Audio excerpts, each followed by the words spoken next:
welcome to this episode. I'm going to share a few exercises that you can do to improve your gut function. Yes, there's a couple exercises, actually a lot more than the one I'm sharing today. This is kind of part one, but exercises have shown to have an impact on gut function, microbiome, and these exercises can help. Give it a try. You can follow along, but anytime you start new exercise, I highly recommend consult your doctor. Make sure you're allowed to do new exercises. I don't know your history, so please make sure you're cleared to do new exercises. None of these exercises do have any tremendous side effects or anything like that, but you want to be rather safe than sorry.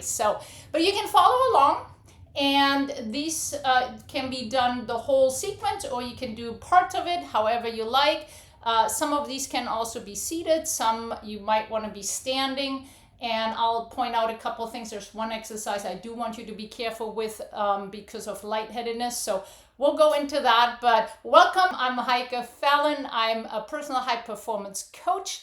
And I integrate brain-based exercises and strategies into self-leadership because we need to lead ourselves first really well in order to be good leaders showing up, and gut health and our health plays a huge role in our self-leadership. So brain, the body, all of that working together. So it's super important. If you like this video, subscribe to my channel or share it with your friends or anybody that you think will benefit from this, and we're going to get started. So you want to have comfortable clothes on if you can, be not too tight around your waist. So you want to be able to move very well. The first thing we're going to do is a little bit of skin stimulus, which the skin is our biggest organ. So it's really great to activate it, and you might find already that alone makes you feel better, not so much for the gut function, but in general, you might find you gain more focus and clarity from that. So we're going to start on the face, and all we're going to do is just kind of stroking over the face, okay? Because as we always say, sensory before movement. So if we stimulate the skin, the sensory organ, we can actually move better.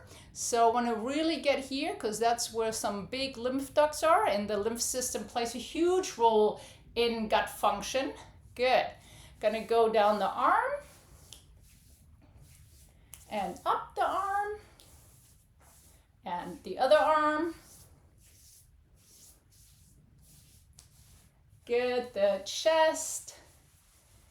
Good. We're gonna go into the belly a little bit. Gonna rub the back. A little bit the SI joint, the booty. We're gonna go down the legs. I know you're not getting all the way my feet on here, but we're gonna go down and up. Excellent. Good. And then we're gonna start stimulating the lymph system. So you wanna rub right here above and below the collarbone. I like to start always on the left side. So go with that. So just whatever's comfortable right now. If you can do a little firmer, that's fine. And then we also want to kind of move the skin like this. So not just rubbing over the skin, but actually if you kind of move the whole skin around right there. Good. And then we're going to tap it. And then we're going to do the other side. So these two are the big main lymph ducts and play a vital role for the whole system. Good. And then we're really moving the skin there. Excellent. Then we're going to go one more time right here on the neck, and we're going to tap just below the ear here.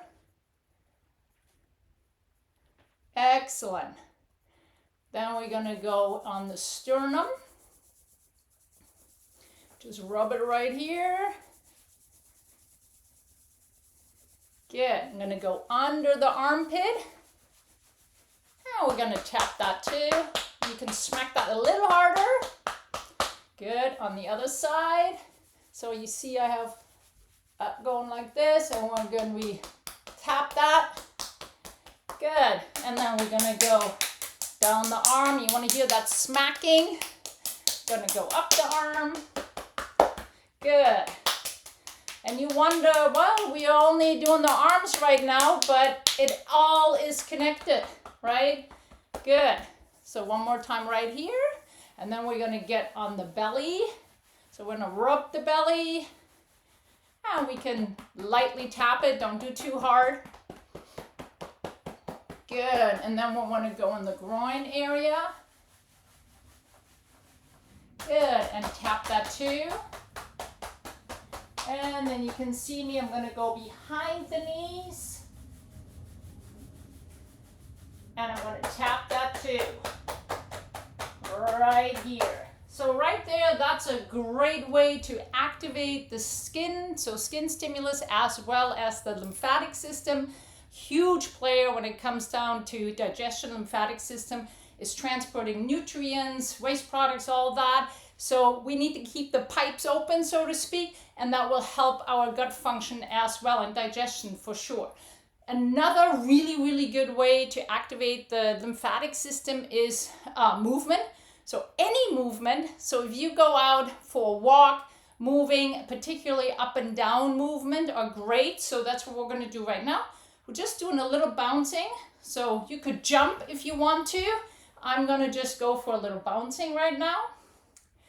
That's why I own a mini trampoline, and as a break, I do a little bit of time on the trampoline. So those mini trampolines can be a great way to activate the lymphatic system. I would do this beforehand. So you actually open it up and then go on the mini trampoline. So we're just going to do a little bouncing, and you can make it a little bit more. Or again, if you like to jump. Good. And then we're going to add little movement. So lifting up the knee and rotating. Very good. So you want to try to get the knee up. If you're having a hard time with your back, you can also just lift up straight. You don't do the rotation, or you can do the rotation without the knees. Otherwise, you can combine those. Or just again without the arms. Good. Then any squats are very good too. Just squatting down. And now do them with a little rotation. Make sure you're keeping a nice posture overall. Excellent. Good. Breathing is the next component. Our vagus nerve is connected with a lot of the organs, particularly the diaphragm as well, and has a direct connection. Actually, it's originated here in the brainstem. So direct connection between the brain and the gut. So it's a neural pathway. So activating the vagus nerve is really fantastic. There's lots of other drills for that.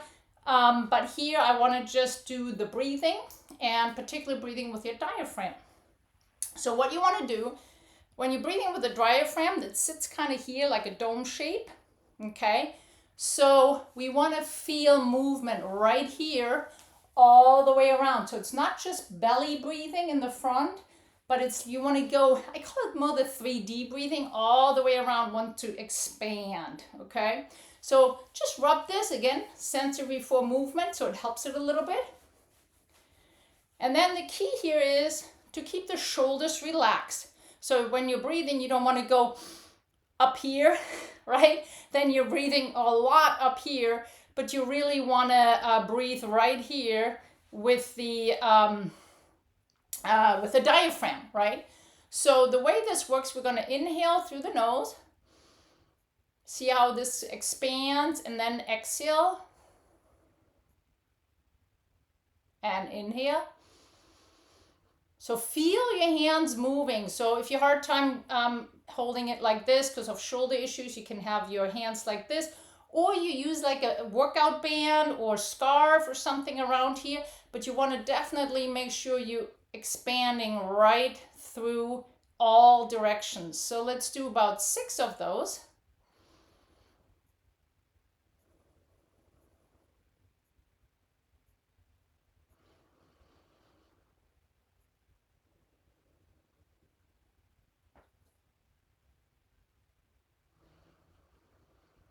Make it a long exhale.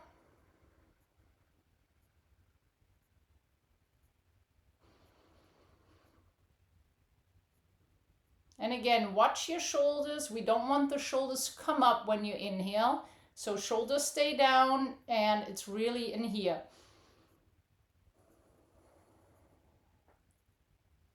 Good. We're going to finish this up with what is called diaphragmatic stretch. Usually I start my clients on the floor. You can also do it seated. Again, this might be an exercise that might get you a little lightheaded. So you might want to start this on the floor lying down or seated first to see how you respond. Otherwise, I'm going to show it standing right now. But the way it works is we're going to do that inhale that we just did deep into with the diaphragm. So the belly will be expanding, but also back here, right? We are going to start this with a slight posterior tilt of the pelvis. So we're going to hold this, not crunching. You don't want to tighten up your abs too much, but you want to just do a slight little pelvic tilt back where you can still use your abdominals and diaphragm here. You can breathe still, so it's not crunched down, right? So you're going to inhale, and then as you exhale, so inhale through the nose, we're going to expand, and then we're going to exhale through the mouth with the mouth open and going to do what we call a lion's breath. It's kind of like a so we open the throat and we push the air out as long as we can as the abdominal muscles, as the diaphragm stretches, and you will feel a lot of cinch right here from pushing the air out, okay? So it's like this. We're going to inhale, expand, and then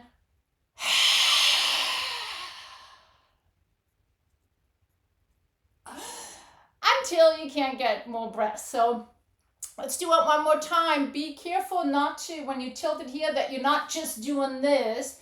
We want to be here, and as you exhale, it's more like an up motion, okay? Because the diaphragm actually stretches and it actually goes up. So it's not a crunching down, but think more of an up. So from the side, it looks like this. Inhale and